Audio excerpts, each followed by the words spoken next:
Flat ఇప్పుడు apartment 80 లక్షల కోటి రూపాయలు ఆ స్టేజ్కి వచ్చింది. ఇలాంటి సిచ్యుయేషన్ అనేటటువంటిది ఇక్కడ వీళ్ళకి ఏమైపోయింది, భూమి ఇవాళ 3 కోట్లు 4 కోట్లు అయింది బికాస్ ఆఫ్ అమరావతి.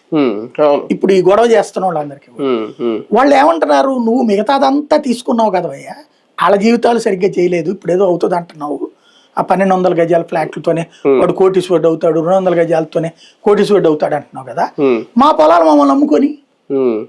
ఇప్పుడు హైదరాబాద్ లో ఇవాళ పొలం ఉంచుకున్నాడు 100 కోట్లోడుగా, అదే కోకాపేట కనకం కథ ఎట్లాగో ఇక్కడ కూడా అంతే కదా, ఆ టైప్ లోనే అవుతాయి.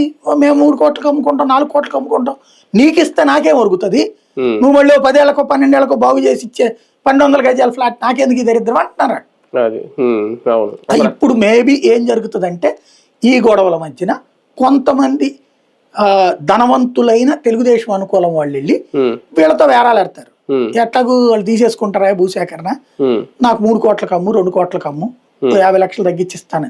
వీళ్ళు కూడా గవర్నమెంట్ కి ఇచ్చి ఆ 1200 గజాలు బిట్టు గోల ఎందుకులే అనేసి అమ్ముకుని ఆ 2.5 కోట్లు 3 కోట్లు వస్తే వీళ్ళు కంఫర్ట్, గవర్నమెంట్ కూడా తీసుకోగలుగుతుంది.